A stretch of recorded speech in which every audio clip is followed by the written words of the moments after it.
All right, so it's live. Just wait. Let's just wait like for 2 minutes before people start joining in. Okay. All right. Just hanging out, staring at the camera. So can we like what's the etiquette here? Can we keep talking or do we like just not say anything? Yeah, it was just keep hanging out. Oh, okay. It's like between the scenes. All right, so Yeah, this is the director's cut. all right, so we got 6 people. Heitor from the Bulls Potiguares in Rio Grande do Norte. Yeah. He sent a shout out to you guys. Nice. All right. All right. I got 6 people. Let's get it started then. 12 now. Boa noite, galera. A galera que tá vendo ao vivo aí e para a galera que tá vendo no dia seguinte. Aqui quem tá falando é o Cristian Marinho. Sou o diretor da parte de futebol americano da FCA Brasil, que é um ministério desportivo cristão. O nosso foco aqui, esse aqui é o 6º episódio da FCA Live. É um programa que representa o nosso foco no Brasil, que é simplesmente a gente está trazendo e está servindo os treinadores tanto do futebol americano quanto de diversos esportes, com conteúdo, com serviço, para facilitar a vida de vocês e para a gente melhorar o esporte no Brasil e fazer os treinadores serem pessoas melhores e serem treinadores melhores. Assim, a gente vai atingir mais atletas e a gente vai fazer o ambiente do esporte no Brasil ser melhor. Então, esse é o objetivo da FCA Brasil. Aqui hoje a gente vai estar falando sobre DBs, Defensive Backs. Hoje, apresentando junto comigo, eu tenho o coach Clayton Lovett. O coach Clayton está no Brasil há um tempo, um treinador respeitadíssimo, um coordenador defensivo da seleção brasileira e uma ótima pessoa antes de tudo. O Clayton também é empresário, tem a CS Educacional, que manda atletas e até treinadores para os Estados Unidos através do futebol americano ou de outros esportes. Tendo interesse também, é só entrar em contato com ele. E o coach Moe Banks, coach Moe que teve experiência aí em diversos países, já treinou futebol americano internacional e hoje em dia está nos Estados Unidos. Por último, estava em University of Pennsylvania e agora ele conseguiu um emprego como head coach, o 26º head coach da história de Gettysburg College, na Pensilvânia. All right, guys, you guys are introduced. It's great to have you guys with us. Honestly, it's a huge honor for me. I feel like a dummy here in the middle of you guys, honestly. So with that being laid out, we can start. We figured out talking about everyday drills, right, Coach Mo? So you just can share your screen if you want to, or talk a little bit about the logic behind them. Yeah. So the logic behind our everyday drills, especially with a position like DBs, is we want to get good repetitions of the things that we're going to do a lot in the game of play. And so what we did to kind of start off our day before practice got started or anything like that, we did our basic stance and starts to get the day started. So we would start on the ladder just to, get the feet warm and that kind of thing. But then we went straight to our stance and start. So, and you guys will be able to see, I want to show you a clip after this is done, but you'll see the correlation from what we do here. So right now what they're doing is we're going through our base coverage is quarters coverage. And one of our techniques is, we're going to walk, take that read step, take a picture. And that's what we're doing right here. We're taking that read step. We're slow coming out. We're taking that first pure step coming out of it, nice and slow. I can see every player take that first step. We've got plenty of time. Practice hasn't officially started yet. Right, we're still getting into warm up. This is our pre-practice warm up, right? So we walk. This right here, right? So now we're popping our feet. We're more like that robber safety. So we've either determined that we've got the tight end that is, the Y off that's tucked behind there, or we've got two backs where no real vertical pass threat is right there, and we're going to pop our feet, and we're looking for a run first, and that our pass threat is going to show up later on. So right now we're popping our feet, right? And some players, right? Some players will chop their feet, some players will pop their feet, but this is something that we're based out of quarters coverage. So we're going to do this a lot in a game. And for us, right, the big thing for us is if we're going to start a play, we want to start the play off right, have the advantage from the beginning. We want to have our eyes in the right place. We want to have our bodies in the right place. We don't want to go fast in the opposite direction and then have to course correct while we're doing that. So we want to have some patience, take our time. This next step that we're doing, right? This is we're just picking our foot up, putting it on the ground. We call that a tap. So, and this is for more so for our guys that are closer to the line of scrimmage, but we call it a tap, which stands for take a picture. So these guys are literally going to pick their foot up, put it down. That's going to give them time to take a picture so that they have the opportunity to read runner pass, to read their keys, see where they're supposed to be going, because we want to read slow and react fast. Coach, so when you say they're closer to the line of scrimmage, what's their difference in depth? Like, how would you define closer? What's their depth? So this guy is more like our overhang guy, kind of like we play with three safeties on the field. And there's going to be times where our free safety, who is our boundary safety, he's going to be rolled down as well, and he'd end up being in this position where he'd be taking a picture also, where he's just picking that foot up and putting it back down. All right, so this is where tapping.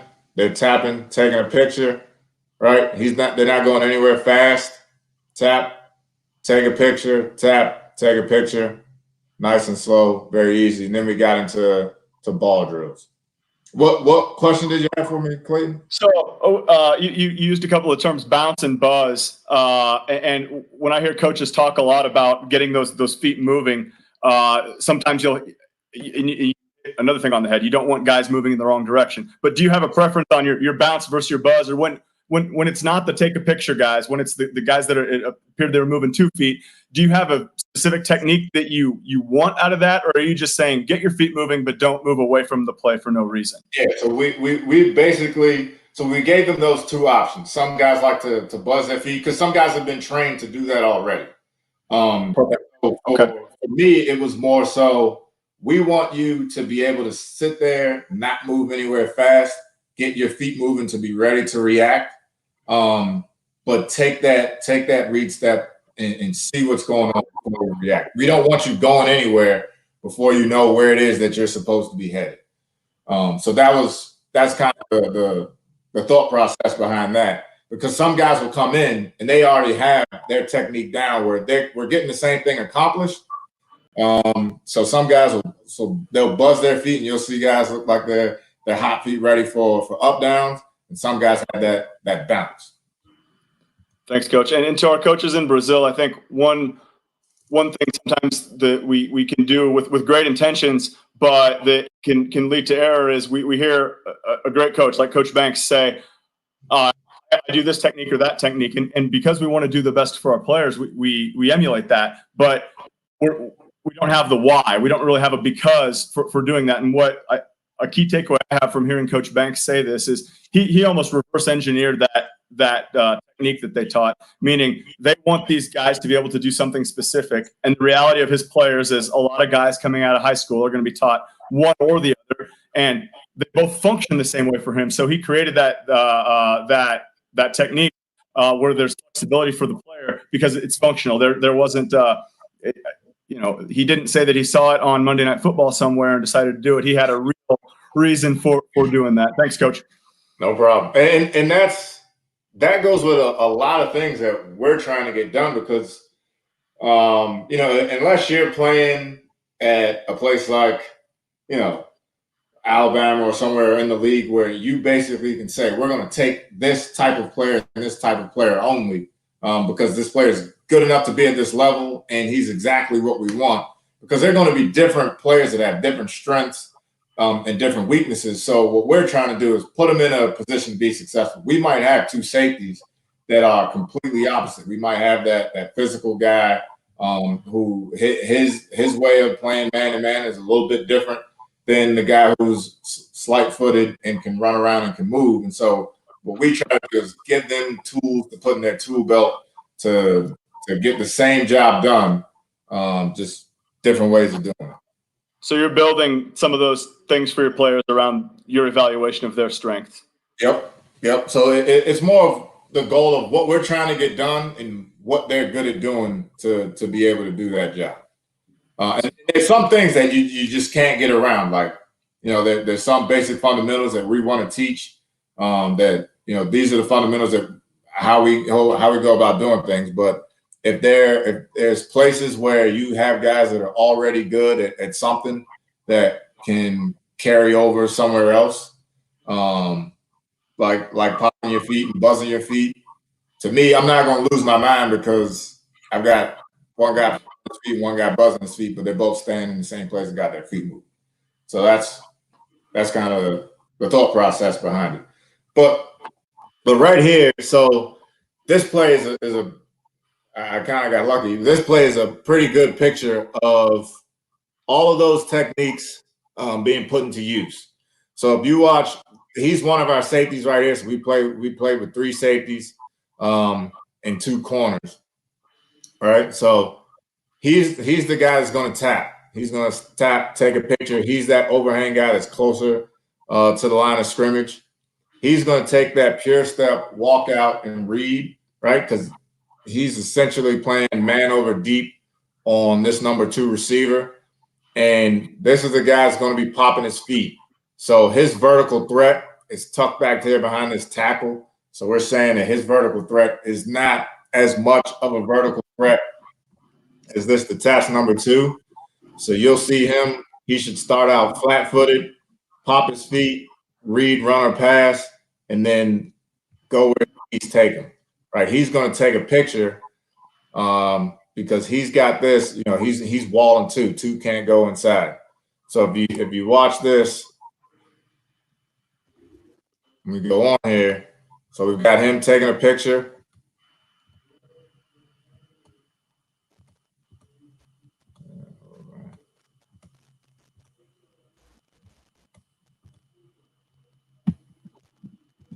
All right, here we go.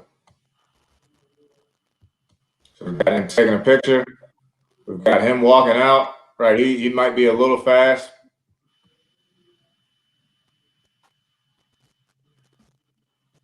But he's taking that pure step, putting his foot in the ground. He can see that he's going vertical. Right, and we've got him popping his feet. Now, he's not going to pop his feet for long because his key's telling him, right, if he's watching him, he pulled across.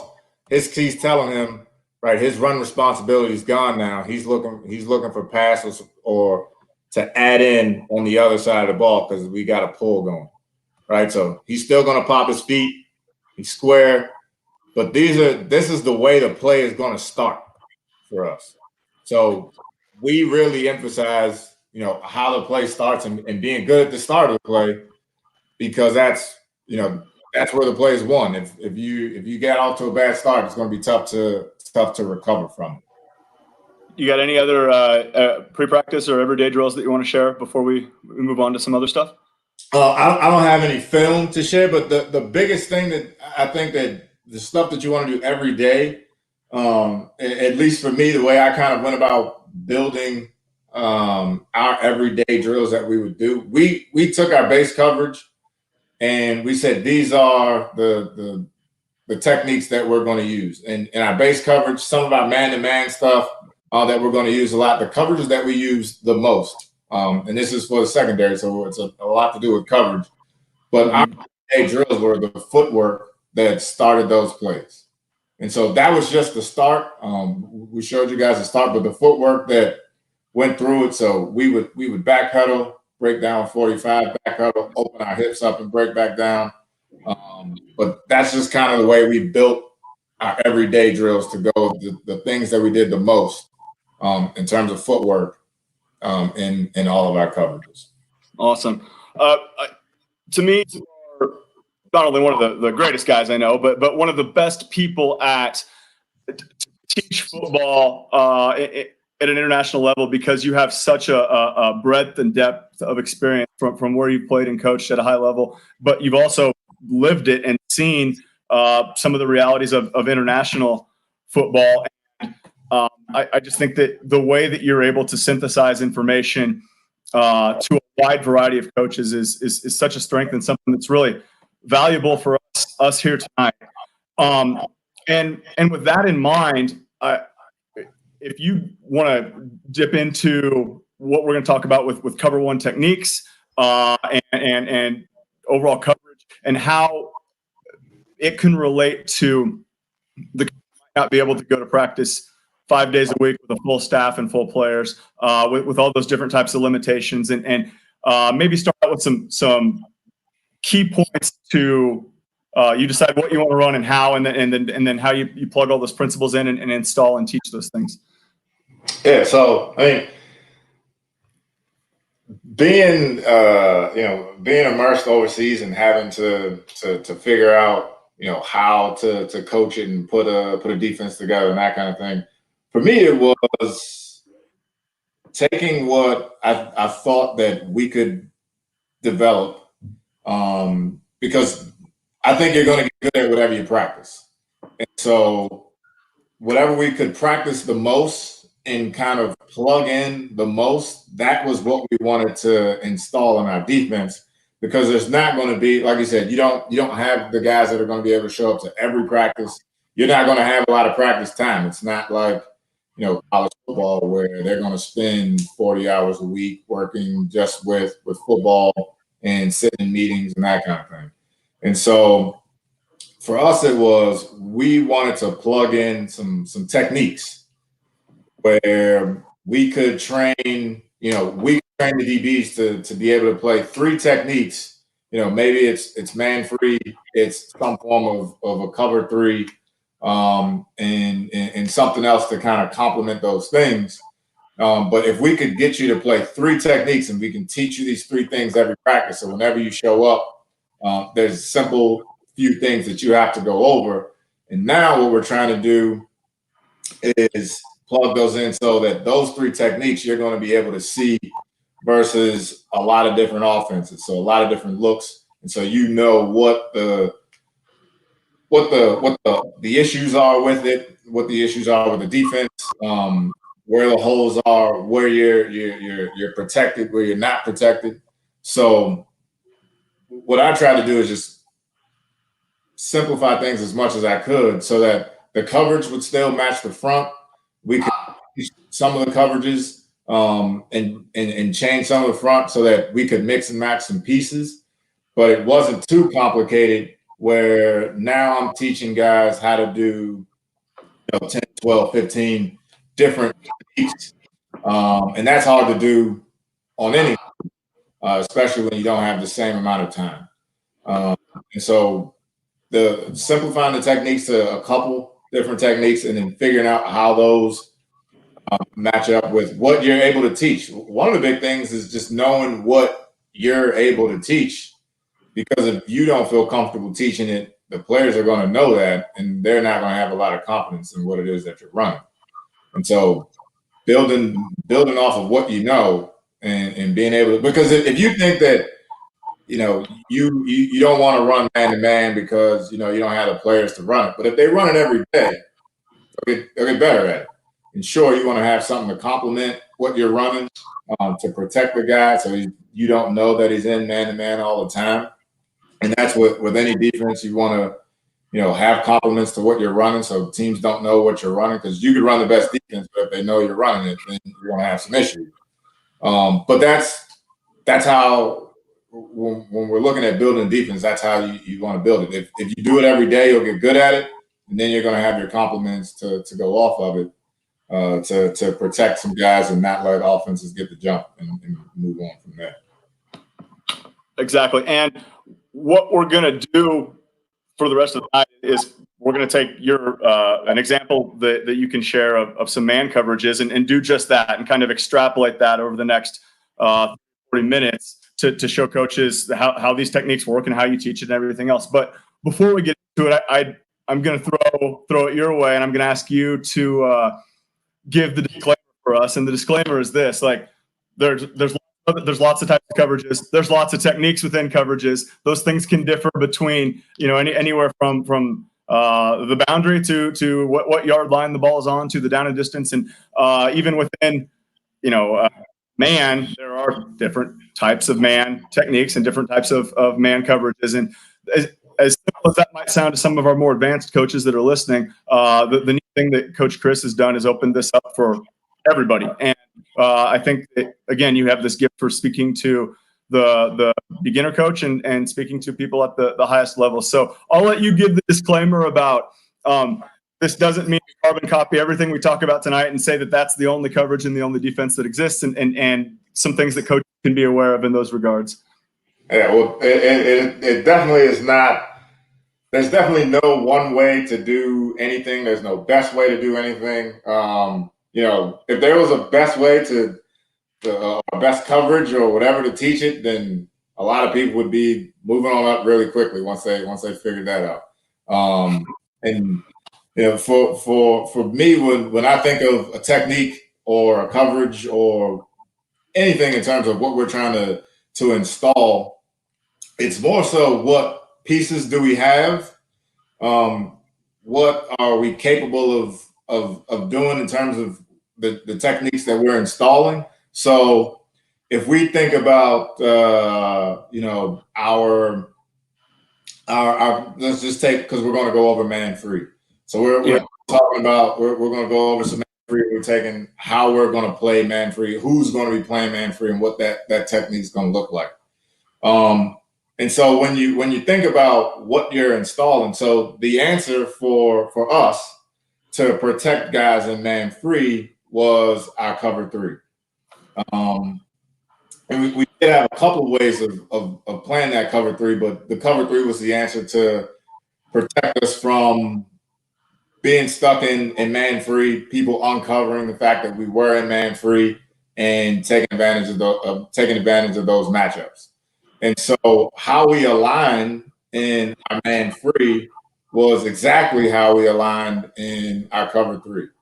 And so those two parts together were part of the reason why our man free technique is the way it is. So our inside guys and our man free would take outside leverage on a number two receiver. And when we would play cover three, if that receiver started getting tight, he'd be in outside leverage. So it made it a little bit harder for offenses to get a read on what it is we were playing and say, okay, well, this is the matchup I like in man-to-man, so this is where we're going, because now we may not be in man-to-man and you don't know what it is that we're doing. So in terms of the techniques that we coach and the techniques that we teach, and the other part of it is the players that we have. So our overhang player, he's probably the one that you saw in the film with. He was closest to the line of scrimmage, almost like a linebacker. For us, he's that guy who is probably I'm not going to say he's a bad man-to-man guy, but in terms of the guys that we pick, he'd be the last guy that we want to have in a man-to-man situation.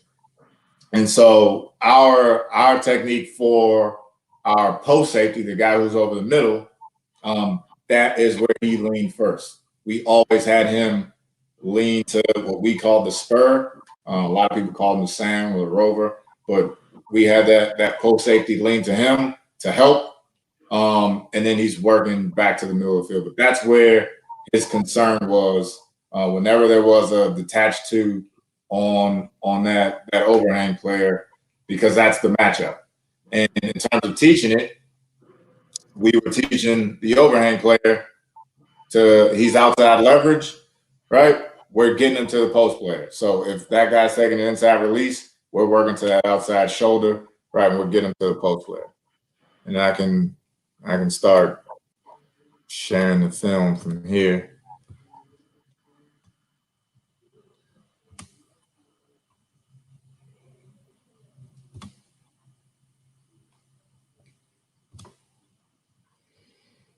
All right, so these are just a couple different, we call them one-on-ones, but we like to do more two-on-two because that's where we were a man team. A lot of what we did was man-to-man, and so we were going to get a lot of man routes, a lot of man beaters, and that's where we want to get that practice. And so one-on-ones were great, but even if the ball didn't get thrown my way, we still got that rep when we did two-on-twos. So you feel like this can, at least for what you guys were doing, this can easily replace a one-on-one period. You don't need to have both of these periods, especially if you're limited for practice time, if the guys are getting the rep and repping it. Yeah, because at the end of the day, you're going to get more reps, and there's time where, and you'll see there's times we're going 3-on-3s because we want to get as many reps of this as possible, and we also want to get, the playing the ball is great, and that's a huge part of what you want to practice. But these route combinations, when you're playing close to people and you got to sift through these routes because they're running pick routes and stuff like that, that's a huge part of what we want to practice also. So this kind of gave us the best of both worlds to be able to play that. So when we're running our man-to-man, so you'll see our corners. So our corners in the open field, they've got a couple different ways of playing press. But the first thing is what we try to do is, if we want to play on levels in terms of man-to-man. So if this guy's on the ball, we want to press the guy that's on the line of scrimmage. The number 2 is off, so you'll see the safety is off. And so what that does is it allows us to kind of sift through some of these pick routes that they'll run. If they know that we're in man-to-man, or they know you're a man team, you're going to get a lot of that. So that's where we start. His split, right? So we're saying we're in cover 1. So he should be 1x5. He's a little bit deep. But we know that we have a post safety in the middle of the field. So he's outside leverage. He's 1x5 outside leverage on number 2. And we are watching this outside hit. Anything that goes inside, so we've got an inside backer that's sitting in there. So if we got a slant, we still want to drive on it because he can still fit it in that window. But we want to send everything inside. We're collisioning everything that's going outside. In terms of the split with our corners, now, so our corners have a couple of different ways of playing press. One's called a skate, where we want to reestablish the line of scrimmage. Receiver spend time at the line of scrimmage. And so in some of these reps, you'll see him slide his feet back, where the receiver now has to restart a yard up the field and go through that release process all over again because we reestablished a new line of scrimmage.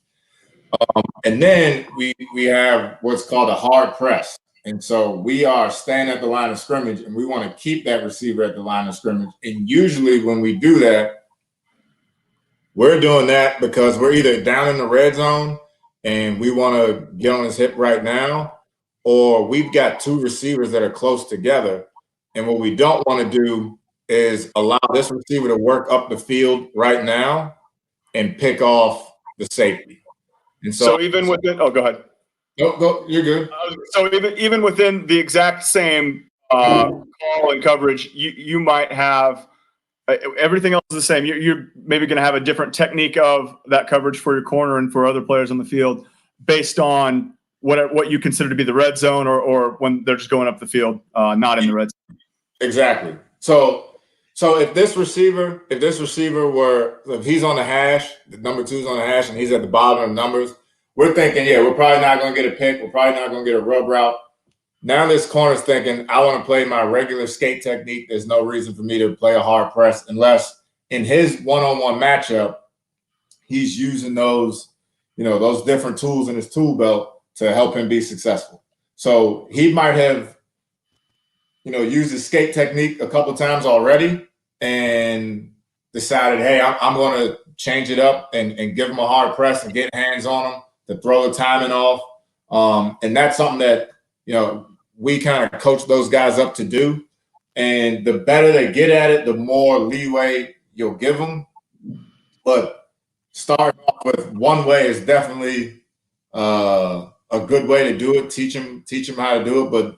But we've got guys that have come into the program and are able to do some things that other guys can't. And we think that it's sound. It's fundamentally sound. So one of the things that we do is, we've got guys that are able to jump jam, and they're able to get hands on right away without, staying square that will stay right at the line of scrimmage. And they're able to do that. Not every one of our guys is able to do that. So they're not allowed to do so.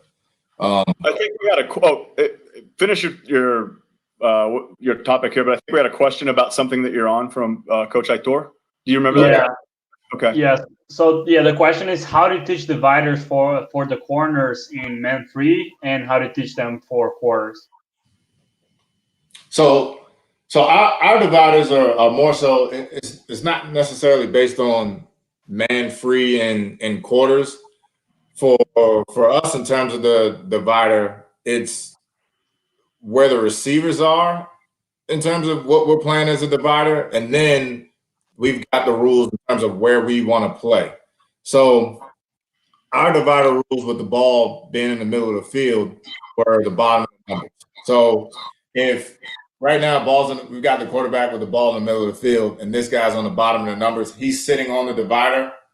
So we're going to play that as normal. He starts widening off the bottom of the numbers. He starts widening off of 2 yards off the bottom of the numbers. Now he's plussing that split out. So we're thinking we're considering that to be a plus split, right? He starts stepping in off the bottom of the numbers.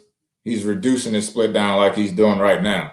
So this reduced split is alerting him that he might be getting close to number 2, which is going to tell him I'm probably thinking hard press because I'm getting close to number 2. Number 2 is off the hash, right? Ball's in the middle of the field. 2's off the hash, right? He's working to get close to number 1. So we should be thinking, those 2 guys should be thinking there's a pick or there's at least the possibility of a pick route or rub route that's coming. And so what he should be thinking is hard press, protect the safety. The safety's got to be thinking, right? He's got outside leverage. He doesn't want to go anywhere. We're going to collision everything that goes outside, send everything to that post player, right? So anything that goes outside, I'm heavy on. He's not pedaling. His feet will be anchored, right? So his feet are anchored. He's sitting on that outside shoulder, right? If you watch the corner, right, the corner's not going to hard press on him, right? And he's still fine, right? He's taking that outside release, so he's okay. Safety's doing a good job. He's getting a collision on anything outside, so we're taking that outside release away, right? The one thing he's doing is he is getting a pretty decent collision, and he's creating that space where the quarterback could potentially fit the ball into a window by extending his arms, but he does get the collision to kind of throw that timing off and throw the route off, so it's not just a comfortable route for him to run.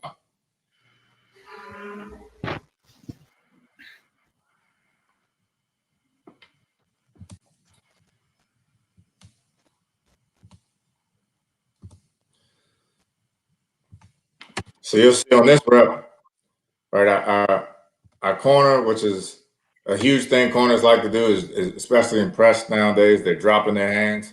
A lot of corners will drop their hands, which we don't like to see, but he is doing a good job of skating out of there. So his skate technique, you'll see him skate, reestablish the line of scrimmage. Receivers got to work, right? Now we get the collision. Now we're pressed, and that's a yard down the field. Right? The safety, who's playing outside leverage, we're collisioning that outside shoulder. He's sending that to that backer that's sitting inside, right? But we've got a pretty decent collision here, right? Now we may want to come off a little bit early, but we got the rest there. They didn't call it, so we feel good about it, right? That's a lot of work for this route to be completed. Same thing here with the safety, right? He's extending the arms and letting him create space. We want to just hug up on him and stay with him. but that's a check down that he's going to have to be able to come to. They don't know right away that we're playing man-to-man, that timing's going to be off because, if you take a picture right here, quarterback settling, this isn't a pass you want to throw right now. This isn't the spot you want to throw to. So we feel okay if they complete this pass and we knock it down right there and we get a good shot on them. We feel fine with that. Is it fair to say that the role of the safety in the last two clips you've shown is if he can get that slot that number 2 or that inside receiver, if he can get them off schedule with the quarterback, would you consider that a win? Like if they're off schedule, they'll find a way to complete it. Okay, cool. We'll live. But like if you're to kind of synthesize the goal of this guy to one thing, use your hands and get him off schedule. Am I tracking? So the last two guys that you just watched, that is how they play that outside leverage, what we call catch technique. So they're going to play hard and thick on the outside shoulder. They want to get the timing of that route off. So quarterbacks aren't sitting there hitting that back foot, getting in their rhythm, hitting that rhythm step and letting the ball go. So that's what they're looking to do. Whereas you'll watch some other safeties. And this isn't a great job by him because he's jumping outside, but this is a smaller safety where he's more like he could play corner and he's going to run everything down. He's not necessarily going to get in those collision matchups because he may end up with one of the bigger receivers that once that collision happens, now he's going to create some space. But for that technique, we do want to get a collision. We do want to be heavy on that. We do want to be heavy on the receivers. We do want to get that timing off, and then we want to send them to the post safety. So here's the clip, and we talked about that the hard press were from the corner and playing outside leverage. So here is where we don't get a hard press. The corner's playing inside leverage, right? He should be playing inside leverage, but he's letting them get that inside release. So what that inside release does for us is he's going to release inside. He's coming outside. So now instead of us washing this route down the line of scrimmage or about less than 5 yards to allow this safety's angle to be here and get to this route, he's going to be able to push him up the field. And the receiver actually can work more into this safety on this route because that's where that pick's going to come from. And so we don't necessarily, and this is what we're saying in this drill, we don't get this ball thrown, which is fine. We're still getting the ball thrown here, but our safety saw what it's going to take to sift through this route to be able to get back on top to come out here and play as man. Do you want to talk? Oh, go ahead. No, go ahead. You're good. About, and maybe this is for when you have, maybe for some of the other film clips down in a few minutes, but do you want to talk, is now a time to talk about where these guys, where their eyes are pre-snap and where their eyes go immediately after the snap, and in regard to, I call it threats, or what's the first stimulus you get, and then after that, where can your first threats come from? Where are your head and eyes going? You referenced it a lot in the very first clip you showed of 11 on 11. You referenced it a lot with both of your overhang guys as far as when, and it was very visible to see that their heads turn after a certain stimulus or trigger happened, and then their eyes were somewhere else. Do you have a hierarchy of that you teach? Is there just a couple of things to look at? Walk us through anything like that, please. So when I'm teaching man-to-man, the first thing and kind of how we start is if we're in man-to-man, we're watching our leverage side hip. So okay. If I'm this safety and I'm playing outside leverage, I'm watching this guy's outside hip. Now, we'll have some guys that we can say, okay, we've got that down. We're able to do that. And then we can start working on transferring their eyes. So we can go from the ball to see whether or not we're getting the quick game and whether or not we're getting runner pass and stuff like that. And we're going from ball to to that leverage side hip. I have not seen recently. There's not a huge key in terms of 3-step, 5-step. Back when there's a lot of under center, you could key that. You could see 3-step, get a jump, be ready to trigger. But now everything is mainly in the gun. The steps are pretty similar. It's really hard to get a 3-step and a 5-step key off of it. So we're keying that outside hip, and it's mainly with the corners that are able to use more so of a transfer when they're playing off. We don't transfer our eyes when we're impressed. Once we're impressed, we're locked on, and we don't have any other keys to look at if we're playing man to man. But our off guys and our corners, they can get a little bit of a jump. The safeties are usually not as more of your man to man guys, so we try to keep them as keyed on that hip as possible. All right. So Coach Vitor Dutra asked you about the safeties lining up outside and colliding anything that goes outside. How do you drill that? Do you drill that in Indies, or is just like those 2-on-2s that you do? So we'll do that in Indy, and it looks pretty much exactly like what we're doing right now. So we'll start it slow, where basically he's going to line up in that stance. We'll take the inside release where we're working down, and we want to get that punch on the outside shoulder. So he's shuffling down the line, right, getting that punch on the outside shoulder with just the inside release, and then we'll take the outside release. We're working lateral across, right, and now we're driving on the outside shoulder because we don't want him to get vertical and up the field. So we'll drill that in Indy, and then we'll do this, and it'll be the same in the 2-on-2s. And the thing that we're preaching to all of our guys in man to man is a lot of our guys, and this is a tough technique to play, just because it's going to take some patience. It's going to take some trust that you've got that post safety sitting in there. Because if this guy wants to run by you and you're playing flat footed, he's going to run by you. You're going to get a piece, and that quarterback's not going to be able to throw it right on time. But you've got to trust that post safety is going to be there, and then you've got to trust that you have a shot to get back to the outside because you have leverage. And the big thing that we're teaching to our guys, along with we're trying to keep our leverage, but we're trying to play the routes that the receiver can run where he is. So a lot of times when these guys will start, they'll start backing up and flying out of there, moving fast because this receiver is running right at him and he's running fast. And the same thing with corners when we're playing off man. Right, a lot of the times there's a habit to bail out of there because we don't want to get beat deep. We want to get the ball thrown in front of us, but we want to play the routes that are available. So if my man is at 5 yards, the route that's available isn't the go route yet. I'll play the go route once he starts running it, but we want to play the routes that are available to him. And us collisioning this route right now.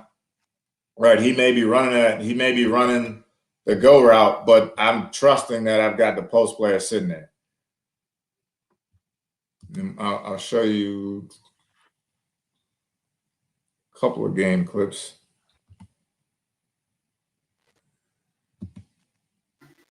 All right.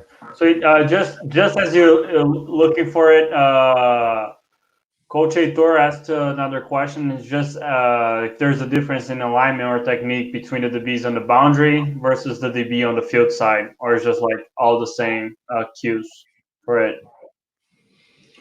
So there's not necessarily a difference in the alignment of the DBs, but in terms of where those receivers are aligned, a lot of times into the boundary, you'll get those guys like if there were a number 2 receiver into the boundary, right? Now we're thinking we could get that pick route or something like that into the boundary here, right? The ball's on the hash now. So now we're thinking his divider is 2 yards off the bottom of the numbers, right? So ball's on the hash, we're saying 2 yards off the bottom, 2 yards off the top of the numbers. Some guys go 2 to 4. But but that's where those dividers are with the ball being on the hash. And so for him, with this receiver starting to work, tighter to the formation off the bottom of the numbers, now we're thinking, can I get him to the post player? So I went from playing as a cornerback into the boundary. I went from playing inside leverage to him getting closer to inside help. And now I may be able to get him to the post player. So that might change, what he's playing in his technique just based on where the receiver is. Got it. Coach, we got a few minutes left, and first, I guess, Chris, if we don't get into punt, is that okay? Because I think that Coach Moe can keep going with some of this stuff, or do you really want to get into punt? No, we can do it on another day, or honestly, it's so cool. Let's just keep it going. Cool. Okay. I don't have too much left on this one, so okay, we'll see. Well, take it in whatever direction you want to go. One question I had was if there's anything you'd like to share about your post safety, just from anything from pre-snap to what they're looking for and where their eyes go and what their kind of hierarchy of threats are to be played, things like that. So our post safety is going to key the ball level. So he's involved in the run fit. He's going to be an alley player, depending on where that ball goes. If it's run, he's got to be that guy that is going to run the alley. And when they run the ball with a quarterback, he is most certainly got to be able to fit in the run because now they have numbers. So that's his first thing that he's looking at. Am I getting run? Am I getting passed? And we're sorting it out from there. Nowadays, with all the RPO and stuff like that, that makes his job difficult because, we used to tell these guys, we're reading hi-hat and that kind of thing, but now we're getting run read with the pass plays and that. So we have him keying the ball level. And what we try to do in the film as best we can is show him what that looks like from the quarterback, what play action looks like, and how it's different from him really handing that ball off and what the action is up front.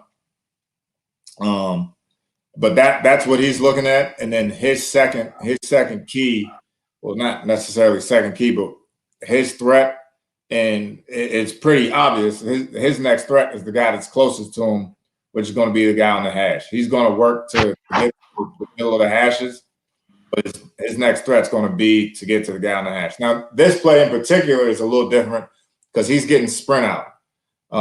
So when he's getting sprint out, he knows the quarterback is cutting this side of the field off. So now he can push. So if you watch the spur here, right, he's got outside leverage. He's sending him to the post safety, gets outside. Our post safety is the guy that covers him because he gets out leveraged. Right, he's working up the field. He gets out leverage, but our post safety is doing his job. The quarterback cut that route down because of the sprint out. Same thing here. Right, we got him outside leverage. We're working to send him inside. Our post safety sitting there. Right, and this is the trust part that we're talking about because he's got run. Right, we didn't get play action. He's sending him to the post safety. As soon as he's getting beat, right, and he's the guy that we said this is the guy that I would throw to if I'm the quarterback. I want to run to that outside shoulder. So he's running out there. We've got our post safety sitting in there. They're trying to throw the ball in the middle. Right, he's reading run the pass, keying it here, working over the top. But that route's got to come back to him if it works outside. And you said you'll cut up film for this post safety specifically so you can see what play action looks like and what it doesn't look like. Exactly. Yeah. So in terms of the jobs are for the different players, because in reality, all of those safeties could end up being a post safety. And so when we watch the film, we want to see what are the things that are going to affect my job this week. And one of them is the difference between, a regular token fake where the quarterback's just putting the ball down and kind of hiding it before he throws it, what the true play action is, or what their RPO actually looks like. So sometimes those things are different, and we can kind of get a beat on what the read is that we're getting. And, one of the things that I took away as a player, one of my defensive coordinators in college, he taught me that when you're playing safety back there, it's almost being like being at a traffic light, where the things that are going on around you are going to tell you whether that light's green or not. You still want to confirm it, but you know that the light's green because everything else is telling you that it's green. And so that's kind of what we're trying to teach those guys to do: see everything around them, trying to put the picture together, and then confirm it with the quarterback.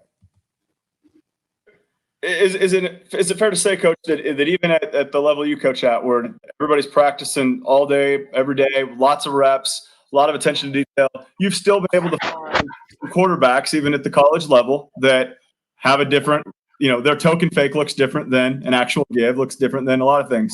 That fair? Yeah, it's definitely fair to say that, and you'll find some good ones that. I remember watching a thing on Peyton Manning of how much he practiced his play action for it to look exactly the same.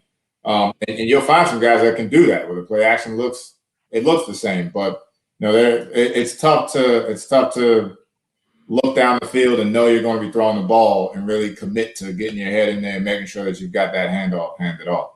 And in your experience as someone who's played and coached in college, but also been around the international ball, the amount of reps available, it's not better or worse. It's not talent, it's not DNA. It's just there's not as many reps available in international football. So tendencies like that, if someone wants to sit down and track them, can be very, very, very helpful in the international game if you want to look for that, because there's just not the amount of time available to get the reps to get a differentiate your token fake or make your token fake look the same as a regular give. Yeah, and that's one of the things in terms of international ball. The film study is critical because, like, the token fake is just one thing that you can take away from being able to get a read on your opponent, what they're doing. But a lot of times there's not enough time, and a lot of people want to be able to, especially as a defensive guy. A lot of offenses want to be able to do certain things, and they want to get creative, but there's not enough time to kind of hide what it is that they're doing. So those tendencies tend to show up a lot in terms of what they're doing, because those special plays or the certain things that they do, they're either going to get lined up a certain way, they might be in a different formation, or they might, they're saying, hey, when we run this play, we want to put the tight end, he's a Y off. We want to tuck him back just a little bit more. And those are things that you want to look to pick up on, because if you know what play is coming, it's a lot easier to defend. And obviously you don't want to jump it or to be unsound. But when you know that play is coming and then you see it all, fold out, it makes life a lot easier because you know that play was coming. And it's obviously going to give you some confidence, and you don't want to tell people that the plays that you know that they know that you know that it's coming, but it gives you confidence. You're already prepared for what's coming your way. So, go ahead. Just to make sure, do you guys switch linemen like depth in regards to situational plays like third and long, fourth and short, and stuff like that? Yeah, so we try to rotate linemen as much as possible, but we do have our, if it's a pass down, we think that, we want to have our pass rushers on the field. We've got that group where they may not be in on first and second down or, second and short, because we think that there's a possibility that they run the ball, but we've got our every down guys, and then we've got our pass guys that are more so the pass rush players that are going to force that ball out to come out quickly. So, Coach, within the man concepts that we talked about today, is there one or two things that pop out of your head when I ask what get a new kid in who is going from high school to college, or, for our analogy, somebody who's starting to play ball, or a coach is starting to install something like this on their team, are there one or two things that you're like, this is a really common mistake, or this is like some common errors from the safeties or the corners, and common errors that are relatively easy to fix if you're looking for them? Is there one or two things that you can think of? So definitely the eyes, especially in terms of man-to-man. A lot of times, the big thing that we see is guys looking back at the ball. They're anxious to see when the ball is going to get there, where the ball is. They want to play the ball. And so with the deep route, a guy will be running a post, and you'll have a great break, and you'll look back and you'll look up, and you're looking for the ball, and the receiver is creating the separation. And so one of the things that we like to teach is we want to secure the route first. So great, we know what the route is. You had a great break. You knew that he was running this post, or you knew that he was running the comeback. You had a great break on it, but then you immediately looked for the ball and you never secured the route. And the ball always has to go to the receiver to do the job. And so if you secure the route and you've got that receiver under control, right, and the ball never gets there, then your job's done. But the ball always has to go there. There's a lot of times you'll see those guys that are looking up and trying to find the football and trying to see where it is, and the receiver's just creating that separation. And then they end up getting that big pass thrown on them, or what went from a good break, especially with the double move. You get a good break on a hitch, and you think you got yourself a pick six, and then you're looking back for the ball, but you never secured the route. And now that receiver's running down the sideline, and you guys are running in opposite directions. And that's because the eyes aren't going to where the man is. So that's a big thing that we get all the time. Coach Chris, I got a couple more questions for Mo, or do we need to wrap up? We're on time right now. What do you want to do? All right, so we got 3 minutes, and then we do the testimony. But yeah, shouldn't. Okay, yeah, we won't get to punt, but how do you? This reminds me of our Skypes, Coach. Yeah, it does. It definitely does. Maybe we should put a time limit on the next one. How do you grade this for each of these positions? And by that I mean what feedback do you give? What specifically do you look for on each play when you're grading to tell a guy, did you here? We can improve here. So in terms of grading it, if we're grading every man-to-man or every one-on-one that we're doing, we're going to watch the film. And what I like to do in terms of not necessarily grading, but watching the film, is I'm trying to cover one issue or at least one issue every day. So if I'm watching one-on-one film, and these are the common mistakes that everyone's made today, or this is a mistake that I know that we can correct in this meeting, there should be a few things where I can make that cut up and put a couple plays in a row where I'm saying, okay, look how this happened, and look how this happened, and look how this happened, and it's all the same. It's like we're talking about eyes, and looking back for the ball before we've secured the route. We can take a couple of clips and say, okay, we jumped the ball here, we got a great break. This should be a pass breakup, but we look back for the ball and we didn't, go to the target where the receiver was. So we missed that breakup. And then there's another one where they ran the double move, and it's the same problem. It's where the eyes were. So we jumped, we triggered, we thought we had the pick six. The receiver put his foot in the ground and went back vertical. Now we're running in opposite directions.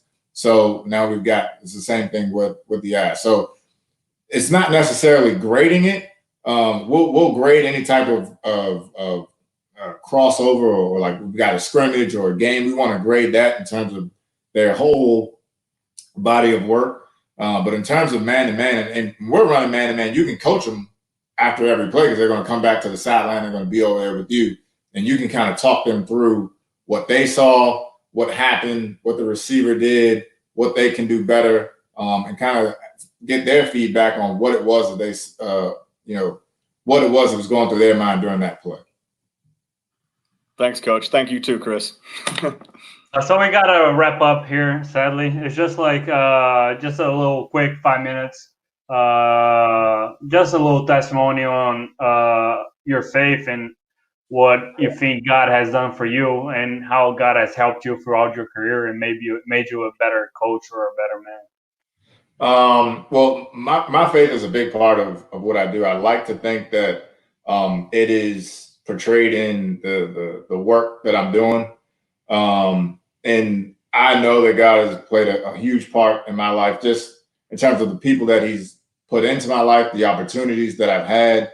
You know, I've been fortunate enough to play and see and visit a lot of different countries based solely on football. And a lot of where that comes from is God has placed other godly men in my life to help mold me when I was younger, which, you know, definitely inspired me to do what I'm doing now, and to be on the path where I can affect the lives of other young men to kind of help them steer in the right direction as well.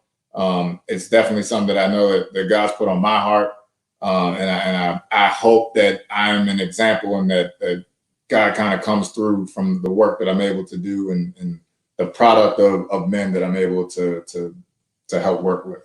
So. Nice, awesome, man. Thanks for that. And honestly, thanks for the session, man. It flew by this hour. You guys talking ball, Yeah. just like.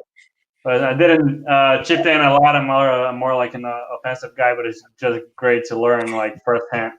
I'll just close the live in Portuguese, and then you guys can stay there and we can hang out a little bit after that.